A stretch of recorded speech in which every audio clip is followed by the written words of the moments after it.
রক্ত থেকে কোটি নিজামি জন্ম নেবে ঘরে ঘরে অযুত সংগ্রামী।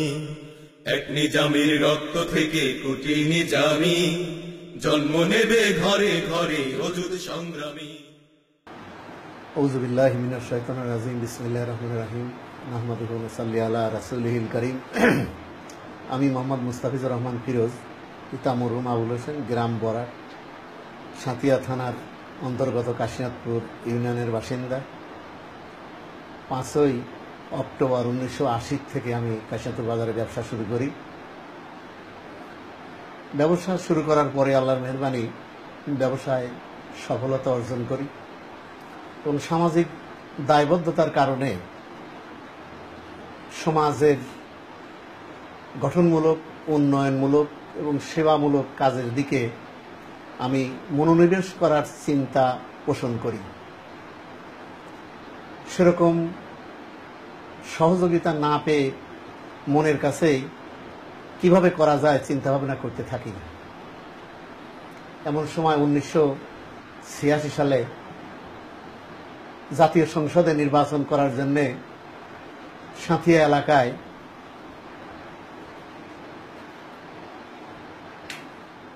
বর্তমানে শহীদ মৌলানা মতিউর রহমান নিজামী তখন সাঁথিয়া এলাকায় আসেন এবং কাশীনাথপুরে নির্বাচনকে উপলক্ষ করে ব্যবসায়ীদের সাথে বসেন। প্রথম থেকেই ব্যবসায়ীদের মধ্যে নেতৃত্ব প্রদান করার জন্য তার সাথে কথাবার্তা বলার সুযোগ হয় এবং একান্তে সামাজিক এই দায়বদ্ধতার কথা তাকে তুলে ধরি।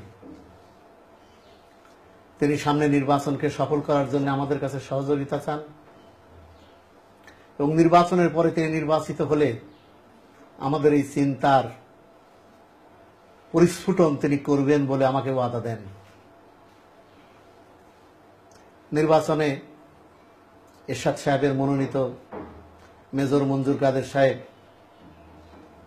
হোন্ডা গুন্ডা বাহিনী দিয়ে ভোট সেন্টারগুলোর থেকে ভোট কেটে নিয়ে যায়। ফলে অপ্রত্যাশিত ফল মেজর মঞ্জুর কাদেরের হয়। এরপরে মৌলানা মতিউর রহমান নিজামী সাহেব তার নির্বাচনের পরে আমাদের সাথে দেখা সাক্ষাতের যে সুযোগ হয়, সেখানে আমি প্রশ্ন করেছিলাম, এই যে অন্যায়ভাবে তারা ভোট কেটে নিয়ে গেল, এই ব্যাপারে আপনার প্রতিক্রিয়া কি এবং আপনি মামলা মোকদ্দমায় যাবেন কিনা? তিনি তার প্রতিক্রিয়া বললেন যে সরকারটা যেহেতু অগণতান্ত্রিক, এই সময় মামলা মোকদ্দমায় গিয়েও খুব একটা লাভ হবে না, তবে আমরা আইনগত ব্যবস্থা নেব।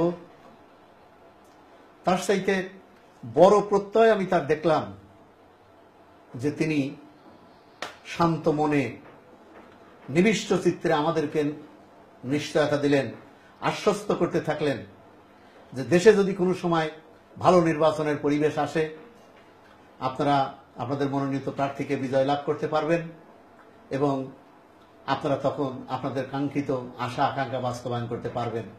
বর্তমানে সেই পরিবেশ নাই এবং সেই পরিবেশের সাথে পাল্লা দিয়ে এখন আমরা আইনগতভাবে চলার চেষ্টা করব। এরপরে 1988 সালে আবার নির্বাচন আসে। দলীয় সরকারের অধীনে নির্বাচন করে 86 সালে যা হয়েছিল 88 সালে সেরকমই হবে বিধায় উনি আর নির্বাচন করেন নাই, আমরাও চুপ থাকি। 91 সালে কেয়ারটেকার সরকার আসার পরে উনি এখানে নির্বাচনের একটা পরিবেশ আসলো এবং উনি বিপুল ভোটের ব্যবধানে উনি জয়লাভ করলেন। তার জয়লাভ করার ফলে আমি আমার সেই সামাজিক দায়বদ্ধতা আমি তার কাছে তুলে ধরি যে আমি একজন ব্যবসায়ী, আমি অন্তরে পোষণ করি সমাজের মানুষের কিছু দিতে হলে তাদেরকে শিক্ষার ব্যবস্থা করা দরকার, তাদের সহযোগিতা করা দরকার। তখন তৎকালীন টিয়ানো আমানুল্লাহ সাহেব তার কথায় আদিষ্ট হয়ে কাশীনাথপুর ইউনিয়নের 3টা ইবতেদায়ী মাদ্রাসা পরিদর্শন করেন এবং দুটো মাদ্রাসাকে ইবতেদায়ীর মানের পরে দাখিল মাদ্রাসার মানে উন্নয়ন করার ব্যাপারে সমস্ত কাগজপাতি জনবল ছাত্র পেয়ে সেটা রেজিস্ট্রেশন হয় এবং কিছুদিন পরে এমপিওভুক্ত হয়। এই দুটো প্রতিষ্ঠান, একটা মেদিনীনগর এমসিকে আলিম মাদ্রাসা আর একটা হচ্ছে এদরাকপুর একে দাখিল মাদ্রাসা। এই দুটো মাদ্রাসা বর্তমানে আলিম মাদ্রাসা এবং আমাদের সেই দায়বদ্ধতার কথা তাকে তুলে ধরেছিলাম। তিনি আমাদের সেই কথা রেখে কাশিয়াপুর ইউনিয়নে এই দুটো মাদ্রাসা তিনি করে দিয়েছেন। এর কিছুদিন পরে কাশিয়াপুর আব্দুল লতিফ উচ্চ বিদ্যালয়ে একসাথে 2-3টে মেয়েকে অপহরণ করার পরে আমি তার কাছে নারী শিক্ষার ব্যাপারে দাবি করি। তিনি বলেন উপর থেকে সহযোগিতা করা হবে, আপনারা ব্যবসায়ীরা যদি সহযোগিতা করেন আমি এটা করব। আমি এলাকার গণ্যমান্য লোকদেরকে নিয়ে কাশিয়াপুরে বালিকা উচ্চ বিদ্যালয় প্রতিষ্ঠা করি এবং দীর্ঘদিন আমি এই প্রতিষ্ঠানের প্রতিষ্ঠাতা সভাপতি হিসেবেই ছিলাম। বর্তমানে আওয়ামী লীগের মনোনীত লোক সেই প্রতিষ্ঠানে আজ 5 বছর সভাপতি আছে। তো যে কথা বলছি, তিনি 94 সালে আমাদের সেই বালিকা উচ্চ বিদ্যালয় প্রতিষ্ঠার ব্যাপারে সহযোগিতা করেন এবং এমপিওভুক্ত করেন। কিন্তু দুঃখের বিষয় 96 সালে নতুন সরকার আসার পরে সেই এমপিও বাতিল হয় এবং 2000 সালের দিকে আমরা সেটা আবার কোর্টের মাধ্যম দিয়ে আমরা সেটা পাই এবং সেই প্রতিষ্ঠান চলছে। তো আমাদের এই সামাজিক দায়বদ্ধতার কারণে উনি মাঝে মাঝে এলাকায় আসলে আমাদেরকে স্মরণ করতেন এবং এলাকায় বিভিন্ন সময়ে আমাদেরকে সময় দিতেন। তার সাথে ওঠ বসে আমি কোনো সময় তাকে বিরাট নেতা, বিরাট অফিসার সুলভ কিছু পাইনি। 1992 সালের দিকে বেড়া আলহেরা স্কুল এন্ড কলেজ বর্তমান তখন প্রাইমারি সেকশনে ছিল। তার সাথে রাত্রে এই সামাজিক উন্নয়নের ব্যাপারে কথা বলার পর্যায়ে আমাদেরকে খেতে দেওয়া হলো খিচুড়ি। ডালটা ফোটে নাই তখনও ভালো করে। আমার পাশের লোককে বললাম, এই ডাল কি খাওয়া যায়? কিন্তু আমি দূরে তাকিয়ে দেখলাম যে নিজামী সাহেব মাথা নিচু করে সেই অফুটা ডাল, সেই খিচুড়ি নির্বিঘ্নে খেয়ে যাচ্ছেন। তখন মনের কাছে আমার খুব ছোট মনে হলো যে আমি সামান্য একটু দায়িত্ব পালন করে তার কাছে আসছি এই সামাজিক দায়িত্ব পালন করার জন্য। তিনি সারা দেশে এত বড় একটা সংগঠন পরিচালনা করেন, এরপরে তিনি মাথা নিচু করে যে খাদ্য খেয়ে যাচ্ছেন আর আমি এটাতে ভুল ধরছি। আমি নিজের খুব অপরাধী মনে করলাম। এরপরে তিনি নগর বাড়ি দিয়ে ঢাকায় যাতায়াত করতেন। উনি যেহেতু আমাদের সামাজিক এই উন্নয়ন কর্মকাণ্ডের ব্যাপারে একনিষ্ঠ ছিলেন, বিধায় নগর বাড়ি থেকে তাকে নামিয়ে আনা এবং উঠিয়ে দেওয়া এটা আমি নিজের কাঁধে নিয়েছিলাম। এবং উনি যখন যেতেন তখন মোবাইলের যুগ ছিল না, আগের থেকে খোঁজ নিয়ে এই সমাজ উন্নয়নমূলকের রূপকার এবং বাস্তবায়নকারী যাতে নির্বিঘ্নে আসা যাওয়া করতে পারেন, এজন্য আমি নগরবাড়ি ঘাটে আগে গিয়ে তার জন্য গাড়ির ব্যবস্থা করতাম, গাড়িতে উঠিয়ে দিতাম এবং পরে তিনি যখন ঢাকা থেকে আসতেন খবর পাইলে আবার তাকে নির্বিঘ্নে আনার চেষ্টা করতাম। একটু পিছিয়ে গেলেন মনে হয়, আপনাদের সময় ঘাটতি হবে। 96 সালের সেই নির্বাচনের পরে উনি কাশিনাথপুরে যখন আমাদের সাথে বিদায়ী সাক্ষাৎে আসলেন তখন রাত 9টার মতো বাজে। হোটেল ছিল না, সামান্য ছোট হোটেল। ওনাকে বললাম খেয়েছেন? উনি বলল না। ভাত এনে দিলাম, চিংড়ি মাছ ছিল। ওনার অ্যালার্জির কারণে উনি চিংড়ি মাছ না খেয়ে পটল দিয়ে উনি খেলেন এবং তারপরে একটা রিকশায় চেপে আমি তাকে নগর বাড়িঘাটে পৌঁছা দেওয়ার সময় বললাম যে নির্বাচন উপলক্ষে আপনার এখানকার কর্মীদের তো যে টাকা দিয়েছিলেন তাদের টাকা 500 বেঁচে গিয়েছে, আমাকে ফেরত দিয়েছে, তো আমি এটা কি করব? তো উনি বললো যে আপনি টাকাটা সাঁথিয়া পাঠিয়ে দিয়েন নির্বাচন কমিটির, পরিচালনা কমিটির কাছে। এরপরে 96 সালের পরে আমি তার আরো একটু কাছে আসার সুযোগ হয়। আমি একজন সাধারণ শিক্ষিত লোক, আমি 1979 সালে আমি বিএসসি পাশ করি। আমি প্যান্ট শার্ট পরিহিত লোক ছিলাম, তার সাথে উঠবস করতাম উনি এলাকায় আসলে। তো আমি এক সময় একটা মিটিং সেরে মসজিদে শুয়েছিলাম, উনিও শুয়েছিল। তো আমি যখন উঠি তখন উনি বললেন যে ফিরোজ মিয়া, আপনার এই প্যান্ট শার্ট পরে উঠবস করতে অসুবিধা হয় না? আমি বললাম না ভাই, আমি তো ভালোই আছি। আমি পরে চিন্তা করে দেখলাম ভাই কেন এই কথাটা বলল। তখন আমার মনে হয়েছে যে আমাদের এলাকায় যারা সমাজ উন্নয়নমূলক কাজ করতে চায়, ইসলামকে যারা পছন্দ করে, মানুষের যারা মঙ্গল করে, তাদের লেবাসের মধ্যে টুপি, দাড়ি, পাঞ্জাবি এগুলো থাকলে বোধহয় ভালো হয়। এই দৃষ্টি রেখে আমি প্যান্ট শার্ট ছেড়ে দিয়ে আমি পায়জামা, পাঞ্জাবি, টুপি এগুলো ব্যবহার শুরু করি।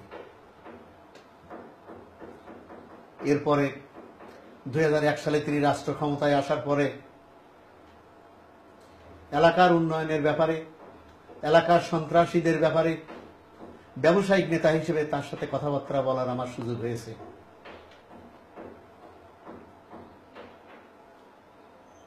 আমি একবার আমার বাড়িতে তাকে সামান্য ডাল ভাতের জন্য আমি দাওয়াত দেই। তিনি বলেন ঠিক আছে। তখন তিনি, তার বড় মেয়ে, যমজ 2 ছেলে, ছোট মেয়ে, ছোট ছেলে সহকারে আমাদের বাড়িতে আসে।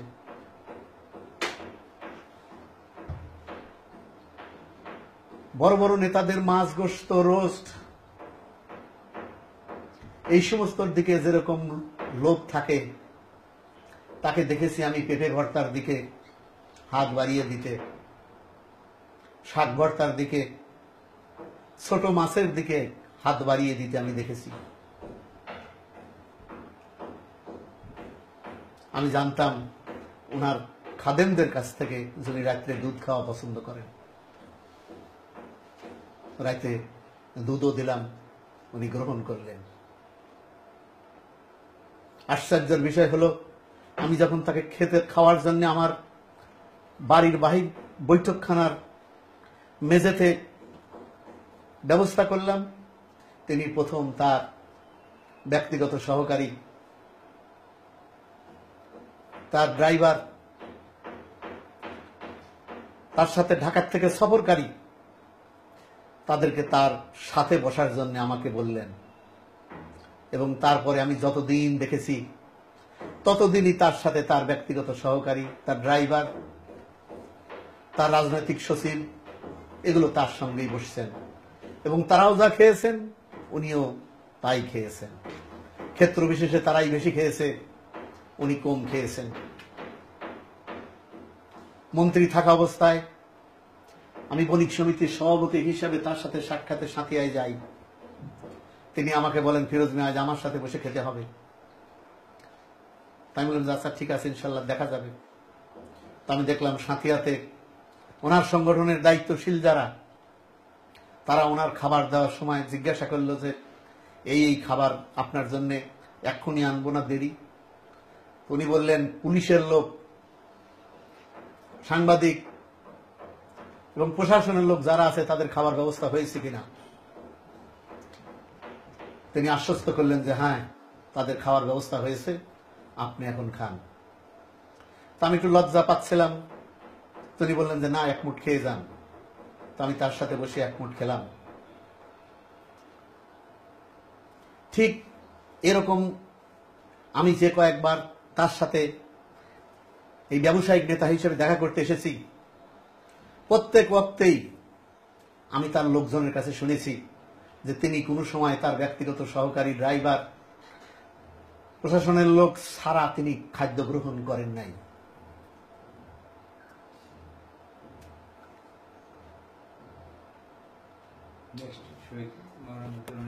আচ্ছা, ইয়ার একটু মুছেন।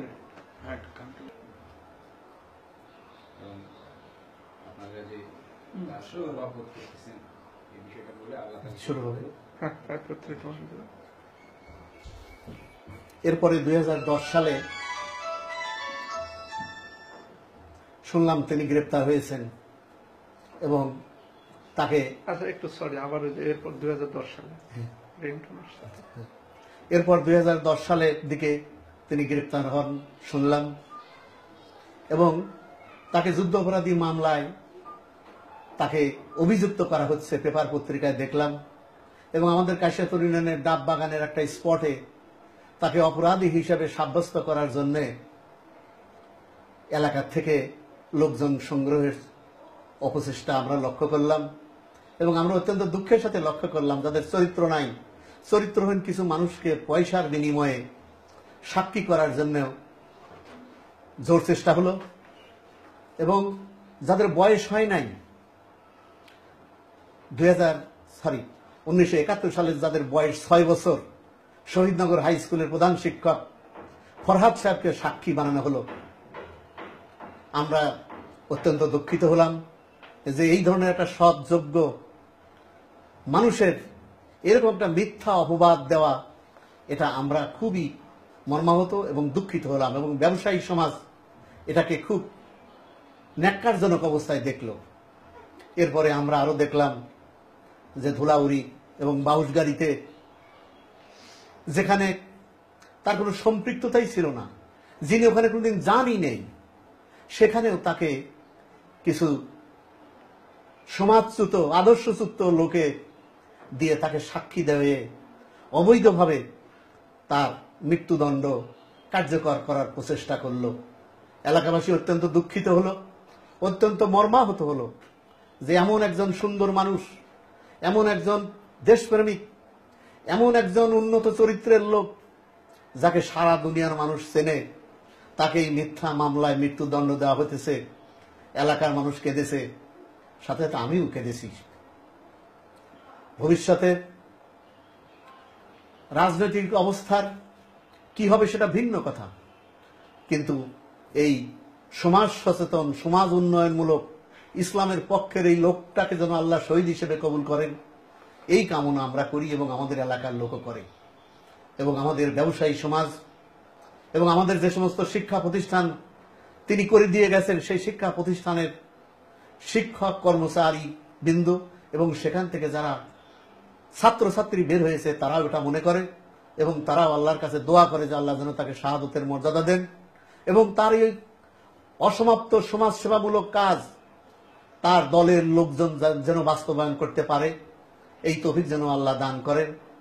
সর্বোপরি আল্লাহ যেন এই দেশের সমস্ত ধর্মপ্রাণ মুসলমানদেরকে হেফাজত করেন, এবং বাতিল এবং ক্ষুধাদ্রোহী শক্তি এদেশের মানুষের উপরে যেভাবে চেপে বসছে, এটার থেকে যেন জাতি মুক্তি পায়, আল্লাহর কাছে এই কামনা করছি। এবং সর্বশেষ মৌলানা মতিউর রহমান নিজামীর অভাব বোধ করছি, এবং তার কবরকে যেন আল্লাহ কোষাদা করে দেন, কবরকে যেন আল্লাহ নূর দিয়ে ভরে দেন, এবং সর্বোপরি তাকে যেন আল্লাহ শাহাদতের মর্যাদা দেন। আসসালামু আলাইকুম।